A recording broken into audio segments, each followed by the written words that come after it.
Before getting student request कि आप please 3 month का प्लान ऑफ एक्शन प्लीज बताइए हमको आईपीएम इंदौर का. So on popular student request we are bringing this particular video for you all and I will request everyone to stick till the end and don't miss a minute of this particular episode. It's going to be really helpful for everyone if you're writing IPM at Indore, Rohtak, JIPMET this particular year. Without any further ado, मैंने specifically एक disclaimer दे दूं कि ये particular video तीनों type के students के लिए बनाया है. सबसे पहले 12th ही, दूसरा ड्रॉपर, तीसरा if you new to IPM, अगर अभी अभी आपके पास आपको आईपीएम का पता लगा है तो. अगर नए हो आईपीएम के लिए, only in that particular case आपको ये स्टेप सबसे पहले लेना है. एंड आफ्टर दैट हम लोग कुछ स्पेसिफिक चीजों के ऊपर डिस्कस करेंगे और उसके बेसिस पे आईपीएम की सक्सेस स्टोरी आप अपनी लिख सकते हो. ठीक है. अगर आप नए हो आईपीएम में तो आज के टाइम आपको एग्जैक्टली करना क्या है, मेरे पुराने वीडियोस ऑलरेडी बने हुए हैं. तो IPM at Indore, IPM Rohtak and JIPMAT तीनों के एग्जाम पैटर्न्स को अच्छी तरीके से समझ लो. ठीक है. पिछले वीडियोस देखकर एग्जाम पैटर्न क्या होता है. और toprankers.com पे हमारी वेबसाइट पे जाके ऑनलाइन टेस्ट ऊपर देखोगे, वहां पर फर्स्ट टेस्ट सीरीज का पहला मॉक बिल्कुल फ्री होता है. पहला पहला मॉक लिख लो. ठीक है. इससे होगा क्या अगर आप ये मॉक्स लिख लेते हो, बिकॉज आईपीएम में बिल्कुल नए हो, तो उससे आपको क्या क्या समझ में आ जाएगा. सबसे पहले लेवल ऑफ डिफिकल्टी आसानी से समझ में आ जाएगी. दूसरा, किस टाइप के क्वेश्चंस पूछे जा रहे हैं, what type of questions are exactly asked. Then you will also understand कि किस पर्टिकुलर पेपर में किस क्वेश्चन पे कितना टाइम अलॉट करना चाहिए ideally. And most importantly, where do you exactly stand. So objective आपका आईपीएम इंदौर क्रैक करना अकेला नहीं है. आपका ऑब्जेक्टिव है getting inside one of the best B schools. ठीक है. और आज के टाइम पे अगर मुझे समझ में आ गया कि मैं यहाँ पे खड़ा हूं, तो उसके हिसाब से आप आगे प्लान कर पाओगे. तो this step is only for someone जिसको अभी अभी आईपीएम के बारे में पता चला है, तब ये वो करे. बाकी स्टूडेंट्स ये प्लीज ना करें. Now without any further ado, let's move ahead and talk about something really important: critical success factors. मैंने ऑब्जर्व किया कुछ क्रिटिकल सक्सेस फैक्टर्स स्टूडेंट्स को मदद करते हैं और यही सक्सेस फैक्टर्स उनको मुकाम तक पहुंचाते हैं. And what are the strategies to cultivate them. There are 5 things over here, जिसमें सबसे पहला आता है, हर आईपीएम स्टूडेंट से पूछा गया कि सक्सेस के पीछे रीजन क्या है. सो उसने एक चीज कही, कंसिस्टेंसी. और आखिरी के टाइम पे कंसिस्टेंसी बहुत बड़ा रोल प्ले करती है, और 90 दिन बचे हुए हैं, तो कंसिस्टेंसी को की फैक्टर माना जा सकता है. अब इसको सॉल्व कैसे करेंगे? Making consistent schedules and sticking to them. हर दिन आपको एक कंसिस्टेंट शेड्यूल बनाना है और उस पर स्टिक रहना है. कैसे कैसे बनाओगे उसको मैंने नेक्स्ट स्लाइड में पूरी तरीके से एक्सप्लेन किया है. शेड्यूल बनाने में I am going to help you. Second, पढ़ाई करते करते काफी बार बर्नआउट इश्यूज आ जाते हैं. सो हो सकता है हम कंसिस्टेंट तो है, बट एक वो फटीग, वो मेंटल फटीग, वो बर्नआउट आपको रोक देगा आगे बढ़ने के लिए. तो उसके लिए सबसे बड़ा गुरु मंत्र है include hobbies, leisure activities and some other tips that I will be discussing in next slide. तो अपन बेसिकली इस पर्टिकुलर एपिसोड में 90 डेज का एक्शन प्लान में सबसे इंपॉर्टेंट क्रिटिकल फैक्टर्स को इंक्लूड कर रहे हैं. एंड अगर आप ये जो जो चीजें मैंने इस पर्टिकुलर वीडियो में बताई हैं उस पर चले, तो वादा है मेरा, आप टॉप बी स्कूल में जरूर जाके पढ़ाई करोगे after this 90 days. So don't miss a minute of this particular video. ठीक है. Now, third point is getting maximum and getting maximum out of the minimum time. Time बहुत कम है. अब हार्ड वर्क तो आप कर रहे हो, कंसिस्टेंसी है. अब स्मार्ट वर्क कैसे करोगे? स्मार्ट वर्क है इस टाइम में से बेस्ट आउटपुट निकालना. तो उसकी क्या स्ट्रेटेजीज है, मैंने नेक्स्ट स्लाइड में वो भी इंक्लूड किया है. Will be discussing that. Then the fourth one is testing yourself. Performance का इवैल्यूएशन. आप परफॉर्म कर भी पा रहे हो कि नहीं, आप समझ भी पा रहे हो कि नहीं, क्या आगे मूवमेंट हो रही है कि नहीं, आर यू एक्चुअली इंप्रूविंग. उसके लिए परफॉर्मेंस इवैल्यूएशन एंड मॉनिटरिंग बहुत इंपॉर्टेंट है. तो वो कैसे करना है, that will be step 4. And fifth is specifically for those kids who are actually studying right now in boards. It's really a challenging time. I am with you this particular time कि boards and IPM दोनों को साथ में prepare करना मुश्किल है. तो जो स्ट्रेटजीज मैं आपको बताने वाला हूँ आपके लिए, वो चालू होंगी आपकी बोर्ड एग्जाम के बाद. ठीक है. लेकिन अभी क्या करना है इस पॉइंट ऑफ टाइम पे, मैंने वो भी डिस्कस किया है. बोर्ड्स के साथ साथ आईपीएम की प्रिपरेशन डिसकंटिन्यू ना हो और कंसिस्टेंसी बनी रहे. तो लास्ट स्लाइड में 12th स्टूडेंट्स के लिए भी मैं वो चीज लेके आ रहा हूँ. ठीक है.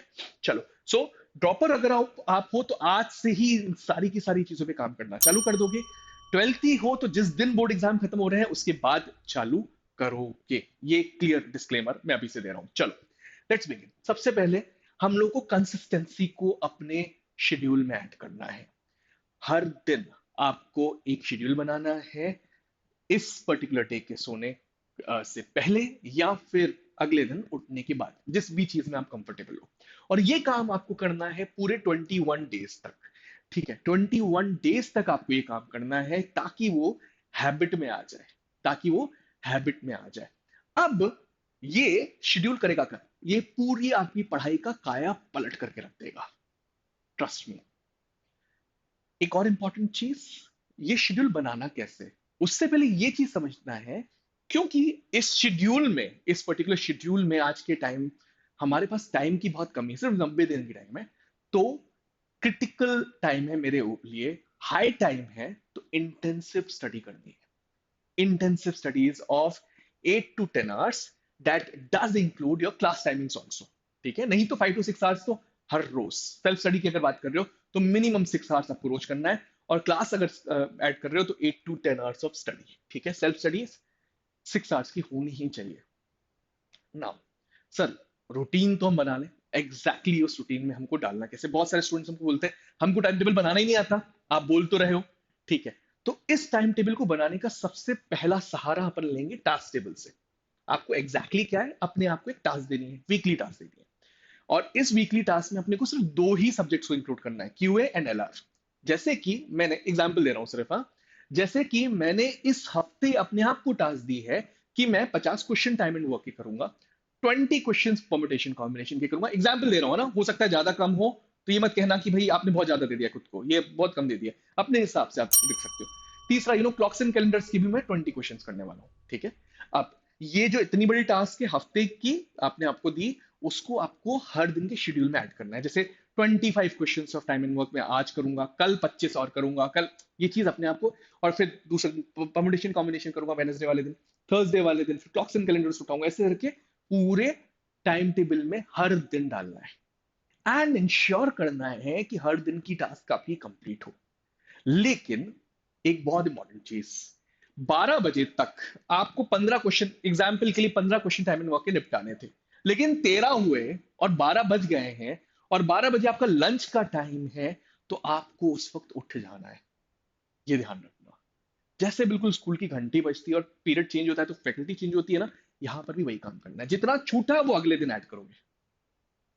सो इस शेड्यूल में एक तो आपको पढ़ाई की हर चीज इंक्लूड करनी है, इवन आप इस टाइम पे नहाने जाने वाले हो वो भी ऐड करोगे, इस टाइम पे आप खाना खाने वाले हो वो भी, हर चीज उस शेड्यूल में होनी चाहिए एंड स्टिक टू इट। 21 दिन तक स्टिक रहो इस शेड्यूल पे, you will trust me on this, papers will move. आप ये टास्क टेबल और टाइम टेबल की मदद से क्यूए एलआर दोनों का बहुत अच्छी तरीके से कंसेप्ट समझोगे, प्रैक्टिस करोगे। तो दो चीजें करनी है इस टाइम पे, concept and practicing. Task table आपको करवाता रहेगा और पेपर्स भी मूव। ठीक है, इसके साथ सेकंड चीज, आपको हर दिन टाइम ब्लॉक करना है, जिस टाइम पे उठ रहे हो यूजुअली वही टाइम। जैसे फॉर एग्जांपल 7 o'clock पे, after after going to loo and everything, उसके बाद आप टाइम ब्लॉकिंग रख लो रीडिंग के लिए। वो 1 घंटे की हो सकती है, 1.5 घंटे की हो सकती है, रिक्वायरमेंट आपकी, आपको बताओगी, हो सकता है 2 घंटे की हो। ठीक है, तो 1 घंटे की आरसी पैसेजेस को उस पॉइंट ऑफ टाइम पे आपको सॉल्व करना है, या न्यूज़पेपर का एडिटोरियल पेज पढ़ना है। हर दिन की रूटीन है ये। वहां से आपकी रीडिंग कॉम्प्रिहेंशन सुधरेगी, वोकैबुलरी ऐड होगी, ग्रामर इंप्रूव होगी, और रोज ये काम जरूर करना है। और आरसी को सॉल्व करना भी है, जो उसके पीछे क्वेश्चन दिए हुए हैं वो भी सॉल्व करनी है, और ये रोज की एक्टिविटी होनी चाहिए। ठीक है, कुछ चीजें इंपॉर्टेंट है, topic test after every topic. So ये चीज ध्यान रखिएगा कि जब आप कंसेप्ट एंड प्रैक्टिस की स्टडी कर रहे हो, एक टॉपिक कंप्लीट करने के बाद टेस्ट जरूर दो उसी वक्त। जैसे कि मैंने आज टाइम स्पीड डिस्टेंस पढ़ा, टाइम स्पीड डिस्टेंस, और कल भी मैं टाइम स्पीड डिस्टेंस पढ़ूंगा, तो आज और कल टाइम स्पीड डिस्टेंस खत्म हो गया, उसके बाद मुझे टॉपिक टेस्ट भी जरूर देना है उसका। और मान लीजिए 10 क्वेश्चन है टॉपिक टेस्ट में दिए हुए, उसमें से मेरे 7 सही गए, 3 गलत गए, तो 3 क्यों गलत हुए उसका इवेल्युएशन भी अच्छी तरीके से करूंगा। Topic test after every topic is needed. ठीक है, टॉपिक टेस्ट जैसे ही कंप्लीट हो रहे हैं, मेजरली कंप्लीट हो गया, उसके बाद सेक्शनल टेस्ट भी देना चालू कर लो। वीए का अलग, एलआर का अलग, यू नो आपका क्वांट का अलग। और वीक में, हर वीक में दो, हर वीक में दो, कम से कम बोल रहा हूं एटलीस्ट दो फुल लेंथ मॉक्स भी लिखो। और ये फुल लेंथ मॉक संडे के दिन जा सकते हैं या सैटरडे वाले दिन जा सकते हैं। और फुल लेंथ मॉक लिखने के बाद उसका एनालिसिस करना है। चलो वो अपन परफॉर्मेंस मॉनिटरिंग में जब अपन देखेंगे ना, तब देखेंगे। तो कंसिस्टेंसी, शेड्यूल पे स्टिक रहो। और 21 दिन तक तो भाई जाए दुनिया इधर की उधर हो जाए, मुझे अपना शेड्यूल नहीं छोड़ना। अगर ये कर लिया तो हैबिट में आ जाएगी। ठीक है। और इस पर्टिकुलर शेड्यूल में आपको आधा घंटा रखना है अपनी हॉबी का भी। इसी आधे घंटे में अपनी हॉबी, प्लीज, जैसे बैडमिंटन खेलना पसंद है, गो एंड प्ले। या फ्रेंड्स के साथ गप्पे लगाना बहुत पसंद है, करो, प्लीज करो उस चीज को। तो क्या रीजंस हैं वो मैं जब अब हम बात करेंगे कि ना why these things are additional things are added, तब मैं आपको बताऊंगा। आधा घंटा मॉर्निंग में, व्हेनेवर यू वेकिंग अप, उस पॉइंट ऑफ टाइम पे या तो मेडिटेशन को दो आधा घंटा, या योगा को दो, या एक्सरसाइज को भी दो। ठीक है। ये भी, ये चीजें बिल्कुल एक बार इसका स्क्रीनशॉट ले लो। It's going to be really helpful. So अपने हिसाब से रूटीन बनाओ, but include all these things in the routine. ठीक है। चलो, लेट्स मूव अहेड। ये तो हो गया कंसिस्टेंसी। दूसरा, getting maximum out of the minimum time. This is the, I was talking about the hard work. अब बात करेंगे स्मार्ट वर्क की। तो मैंने 2 दिन पहले ही एक ट्रेंड एनालिसिस पे लाइव सेशन दिया हुआ है। ट्रेंड एनालिसिस में हमने आपको बताया है कि पिछले साल, पिछले 5 सालों में सबसे ज्यादा रिपीट कौन से टॉपिक्स हो रहे हैं। तो करना क्या है, मुझे मोर टू लेस की स्ट्रेटेजी पे जाना है। जो टॉपिक सबसे ज्यादा पूछे गए और वो मोर में आएंगे, और जो सबसे कम पूछे गए वो लेस। ठीक है। अब क्या ट्रेंड वापस रिपीट करेगा, आपको ऐसा लग रहा है? नहीं भी किया तो भी मुझे तो नहीं पता कि भाई क्या आने वाला है, बट ये प्रोबेबिलिटी ज्यादा है उस चीज की आने की जो पहले भी ज्यादा पूछी गई है। ठीक है। सो स्मार्ट मूव इज की ट्रेंड एनालिसिस कर लें हम लोग, और देखें। जैसे एग्जांपल दे रहा हूं, ज्योमेट्री में सबसे ज्यादा क्वेश्चन पूछे हुए, तो सबसे पहले ज्योमेट्री उठाऊंगा मैं, और उसमें डीप जाना है। सबसे बड़ी बात याद रखना, आईपीमेट इंदौर में अगर आप आईएम इंदौर को टारगेट कर रहे हो, तो वो आपसे डेप्थ पे क्वेश्चन पूछेगा। उसको पूरी तरीके से खत्म करना है टॉपिक को, फिर ही आगे बढ़ोगे। ये वो वाला काम नहीं है जिसपे पेपर पलटाते गए। इंदौर हमेशा आपसे टफ क्वेश्चंस पूछेगा। तो switch to advance level of difficulty questions at the earliest. ये इंपॉर्टेंट है। मतलब आप उन क्वेश्चंस पे जल्दी से जल्दी पहुंचो जो आपसे नहीं बन रहे हैं, वो परेशान कर रहे हैं। और अगर आप वो स्टूडेंट हो जो मैं पहले बात डिस्कस कर रहा था, नए हो अभी आईपीएम के लिए, तो 40 दिन की पढ़ाई करने के बाद एडवांस पे स्विच करना जरूरी है। अब सही रिसोर्सेज क्या है एडवांस के लिए, जहां पे टफ लेवल ऑफ डिफिकल्टी के क्वेश्चंस भी मिलेंगे, एंड वो आपको चैलेंज दे। क्वेश्चंस ऐसे होने चाहिए जो आपको वाकई में चैलेंज दे। आसान क्वेश्चंस शायद आईएम इंदौर के लिए तो नहीं बने। अगर पहले ही कॉम्प्रोमाइज कर चुके हो, और टफ क्वेश्चंस और क्या करेंगे पता है आपको, ना सिर्फ आई एम इंदौर के लिए, आई एम रोहतक के लिए भी आपको प्रिपेयर करेंगे। क्यों?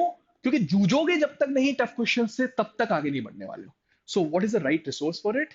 GMB, grand masters box by सुपरग्रैड्स।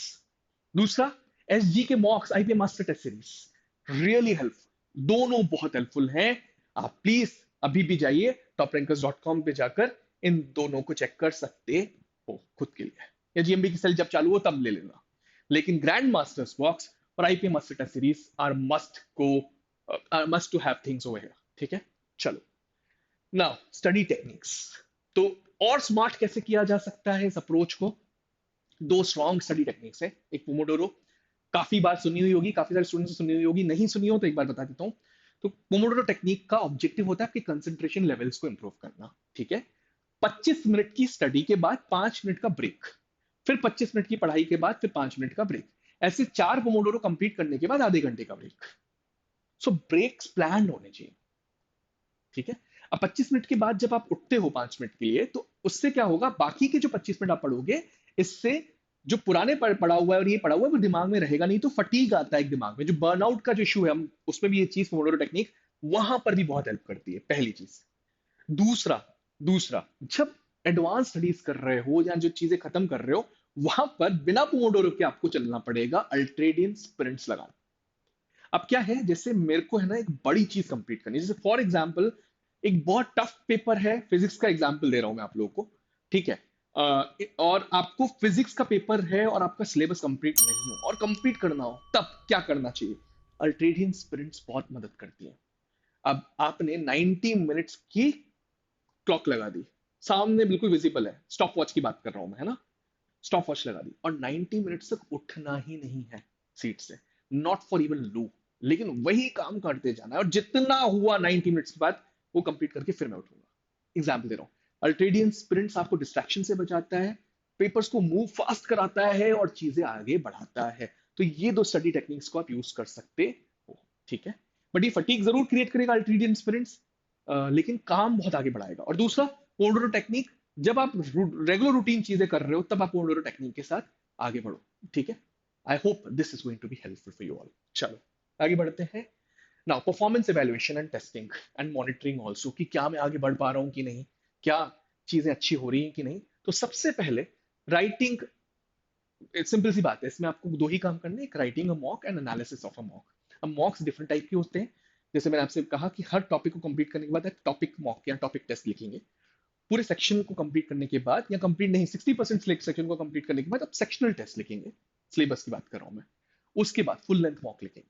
तीन टाइप के मॉक्स आपको लिखने चाहिए आइडली। अब एक मॉक लिखने से क्या क्या होता है ये समझना। एक तो सिंपल सी बात है, ऑलरेडी आप प्रैक्टिस कर रहे थे, आप प्रैक्टिस कर रहे हो अभी, और भी क्वेश्चंस की प्रैक्टिस कर रहे हो। दूसरा, डेवलप टेस्ट टेम्परामेंट, बहुत इंपॉर्टेंट है। पहले आप प्रैक्टिस कर रहे थे, बस उस पॉइंट ऑफ टाइम पे टाइम नहीं लिखा हुआ था आपका, इतने टाइम में इतने क्वेश्चंस कर दे, ये नहीं लिखा हुआ था कहीं कहीं भी, ठीक है। तो ये टेस्ट के टेम्परामेंट को भी डेवलप करेगा, आपको आपकी स्पीड और एक्यूरेसी से मीट कराएगा, दो इंपॉर्टेंट पहलुओं से, कि आप कितनी आपकी स्पीड है, एक्यूरेसी है। तीसरा क्या करेगा, understand variety and time needed, आपको ये समझ में आ जाएगा कि किस टाइप की वैरायटी के क्वेश्चंस आते हैं, वैसे आप एक ही चीज किए जा रहे थे। और दूसरा, कितना टाइम नीडेड है हर टाइप के क्वेश्चन पे, ये आपके सबकॉन्शियस ब्रेन को ये सिग्नल्स देने वाला है राइटिंग अ मॉक। उसके बाद, ये तो हो गया राइटिंग अ मॉक, उसके बाद मॉक का एनालिसिस बहुत जरूरी है। What is the analysis, understanding your mistakes. उस मॉक को लिखने के बाद आपसे कौन कौन से टाइप की मिस्टेक्स हो रही हैं, सिली मिस्टेक्स हो रही है क्या, तो अगली बार सिली मिस्टेक नहीं करोगे। कंसेप्चुअल एरर्स हो रहे हैं, कंसेप्ट ही नहीं समझ में आएगा, तो फिर से कंसेप्ट को पढ़ोगे, you will take help at that point of time. Third, आपकी ग्रेव एरियाज कौन से हैं जहां आप बिल्कुल कुछ नहीं कर पा रहे हो, वहां पे मेंटर की मदद लोगे, या तो उनको छोड़ोगे उन टॉपिक्स को, दोनों में से कोई एक डिसीजन ले पाओगे, ठीक है। So mock analysis helps you over there, it also helps you learn more concepts. हो सकता है वो कांसेप्ट आपने पढ़ा ही नहीं हो जो आया हुआ है, बट उस मॉक के थ्रू आपको एक नया कांसेप्ट पता पड़ जाएगा, राइट। इसके बाद understand complexity of the question, question कितना कॉम्प्लेक्स हो सकता है आपको कंसेप्ट अच्छी तरीके से पता हो, ठीक है, और दो कंसेप्ट को मिला के क्वेश्चन बना के दे दिया गया, लेकिन आपको ये समझ में आया, अरे ये क्वेश्चन इस तरीके से भी पूछा जा सकता है। सो वो कॉम्प्लेक्सिटी आपको समझ में आएगी after writing a tough mock. Not only that, add topic test after every chapter, sectional test and full length mocks in your study. Every test should be followed by detailed analysis. Every test should be followed by a detailed analysis. शुरुआत में तो ये होगा कि अगर 2 घंटे का full length mock लिख रहे हो ना, तो 6-8 घंटे लोगों के एनालिसिस में जाते हैं, बट धीरे धीरे ये टाइम रिड्यूस हो जाता है फिर बाद में। टॉपिक टेस्ट लिखने के बाद भी आपको लगेगा टाइम, ठीक है, अगर आप अच्छी तरीके से प्रिपेयर नहीं हो तो। लेकिन बाद में जब मॉक्स अच्छे जाने लगेंगे ना, तो एनालिसिस का भी टाइम कम होता जाएगा, बट वो मॉक एनालिसिस ही एक्चुअल आपका इंप्रूवमेंट कराने वाला है, ट्रस्ट मी ऑन दिस, ठीक है। तो तीनों चीजें कवर करिए मैंने, consistency, that's the hard work, then your smart work also, getting more out of the less time, third performance evaluation and monitoring, ताकि आप पग पग बढ़ते जाओ, हर एक आपका जो गोल है ना, एक गोल खत्म होगा फिर दूसरा फिर तीसरा, ताकि आप कॉन्फिडेंस के साथ आगे बढ़ो, बार बार अपने आप को टेस्ट करते हुए। Now fourth, checking burnout issues, ये बहुत इंपॉर्टेंट चीज है, एडिशनल फैक्टर है। Adding your favourite hobby will keep you happier. Badminton खेलना पसंद है, हर रोज खेलोगे ना, आधे घंटे के लिए, 6:30 से 7 का टाइम मेरा बैडमिंटन खेलने का, एग्जाम्पल दे रहा हूँ, बाकी टाइम पढ़ाई कर रहे हो, तो वो पढ़ाई का जो प्रेशर है वो फील नहीं होने देगा, काफी कम कर देगा। आप खुश रहोगे, और खुश रहोगे, happy individual is always going to make more, ठीक है। मॉर्निंग में अगर आप योगा आधे घंटे का, या फिर मेडिटेशन, या फिर एक्सरसाइज को इंक्लूड करोगे, तो काफी एनर्जेटिक फील करोगे, नेगेटिव थॉट्स नहीं आएंगी, और ये काफी दोनों बहुत बहुत जरूरी चीज है, ठीक है। तो हॉबी है गिटार बजाना, आधा घंटा गिटार बजाओ, और देखो आप जिन जो लोग गिटारिस्ट हैं उनसे पूछ के देखो, दे उनको एक जिंदगी मिल जाती है उस आधे घंटे के लिए, राइट। एक और चीज है आज के टाइम पे, डिस्ट्रैक्शन, जो बहुत प्रॉब्लम क्रिएट करते हैं, रील्स देखना, यू नो या फिर नेटफ्लिक्स देखना, या फिर मोबाइल पे किसी से लंबे बातचीत करना, और एनीथिंग एल्स, और पॉडकास्ट देखना, कुछ भी हो सकता है। सो अगर ऐसा है कि काफी डिस्ट्रैक्टेड रहते हो और फोन छोड़ना मुश्किल है या बाकी चीजें हैं, in that particular case only आप अपने रूटीन में हफ्ते में 1 या 2 बार डिस्ट्रैक्शन को ऐड कर दो। ये उल्टा गेम है। So you know it's a Mentos जिंदगी। जो वो होता है ना, आपने ऐड देखी होगी कि आप क्लासरूम के बाहर जा रहे हो, नहीं, क्लासरूम के अंदर आ रहे हो, वो वाली चीज है। तो अपने ब्रेन को रिवर्स सिग्नल जाएगा कि भाई इस टाइम पर मैं डिस्ट्रैक्ट हो सकता हूँ, इस टाइम में मैं रील देख लूंगा। नहीं तो आपका ब्रेन आपको बार बार सिग्नल देगा कि यार यार क्या चल रहा है इंस्टाग्राम पे, देखो, इस टाइप की चीज। ठीक है। बट एक क्या, और बहुत इंपॉर्टेंट चीज मैंने आपको बताई, plan your breaks too. Pomodoro technique को आप इस्तेमाल कर सकते हो। सो ब्रेक्स क्या करेंगी, आपका जो मोनोटोनस रूटीन है उसको तोड़ेंगी, और आपका ब्रेन वापस switch on and switch off mode में जाएगा। ये ब्रेक्स उधर मदद करने वाली है। तो ये बहुत इंपॉर्टेंट टिप्स मैं आपको दे रहा हूँ। बहुत इजी साउंड करती है, बट अगर इंकलकेट कर रहे हो अपने रूटीन में, things are going to be different. Now, अगर आप 12th में पढ़ रहे हो तो बहुत सारे क्वेश्चन दिमाग में आ रहे होंगे, सर क्या बातें कर रहे हो अभी तक आप, हमारे सर पे 12th का बोर्ड खड़ा हुआ है और आप ये सब चीजें बोल रहे हो। मैं तो मैंने आपसे कहा था शुरुआत में भी कि 12th की एग्जाम जैसे खत्म हो फिर आपको वो सब चीजें फॉलो करनी है। अब भी तो मेरा प्राइमरी गोल 12th है। मेरा goal, primary focus should be 12th। क्यों? क्योंकि 12th में नंबर अच्छे नहीं आए तो वैसे ही मुझे आई एम इंदौर रिजेक्ट कर देगा, वैसे ही मुझे आई एम रोहतक, चलो इंदौर नहीं रिजेक्ट करेगा तो रोहतक रिजेक्ट कर देगा, रांची रिजेक्ट कर देगा। हर जगह पास एकेडमिक्स इंपॉर्टेंट है एक्सेप्ट फ्यू कॉलेजेस लाइक बोध गया, जम्मू। ठीक है। सो मेरा प्राइमरी फोकस अभी 12th होना चाहिए। ठीक है। दूसरा, मेक एवरीडे रूटीन उस केस में भी, जो रूटीन मैंने आपको बताई, बस वहां पर यहां पर बोर्ड की रूटीन के हिसाब से आप पढ़ाई करोगे। Board should be maximized over there, intensive study of board should happen. But यह इस रूटीन बनाने का फायदा आपको ये मिलेगा कि आप जब भी टाइम चाहो निकाल सकते हो, 1 से 2 घंटे का हर दिन के बेसिस पे, अगर आपके पास है and if you feeling comfortable, 1 to 2 hours for the IB mat study also. जैसे 4 दिन बाद मेरा एक एग्जाम है, तो आज के दिन में 2 घंटे पढ़ाई कर लिए, कल के दिन पढ़ाई कर ली, फिर 2 दिन नहीं पढ़ाई करी, लेकिन कंसिस्टेंसी आपकी मेंटेन रहेगी आईपी प्रिपरेशन के लिए। और लाइट रखना स्टडीज को। आई ऑलवेज सजेस्ट कि वो जो 2 दिन है आप लाइट स्टडीज कर रहे हो, आप 2 आरसी पैसेजेस सॉल्व कर रहे हो, एलआर के कुछ बड़े सेट सॉल्व कर रहे हो, क्वांट की कुछ चीजें सॉल्व कर रहे हो, बट लाइट, लेकिन ये कंसिस्टेंसी बरकरार रहेगी। और आईपीएम से आप छूटोगे नहीं कहीं पर भी। रिवीजन नोट्स बना लिए, वो सारी चीजें आपको मदद करने वाला है ये रूटीन। ठीक है। So focus has to be 12th, but IPM mat should be taken in bit of the chance on an everyday basis. और जैसे कि एग्जाम इजी है, फिजिकल एजुकेशन का एग्जाम है या फिर आपका इंग्लिश का पेपर है, उस पॉइंट ऑफ टाइम पे टाइम आप बढ़ा भी सकते हो, right? That is always going to be helpful.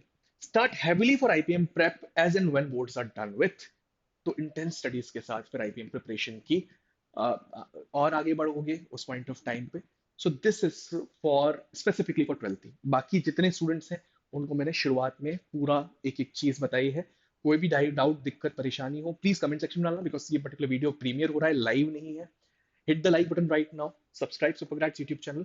Telegram channel पे आपको notes, updates, tips, strategies, B school कौन सा किसके ऊपर चूज करना, एवरीथिंग मिल रही है। तो अभी के अभी सब्सक्राइब करो सुपरग्रेड्स का टेलीग्राम चैनल भी। नीचे डिस्क्रिप्शन सेक्शन से लिंक में जा सकते हो, या फिर टेलीग्राम ऐप पे सुपरग्रेड्स आईपीएम सर्च करके भी जा सकते हो। I am Rahul Vaswani, now signing off from this particular video. Will be coming up with something fruitful and useful in days to come. That's all from my side. Bye bye.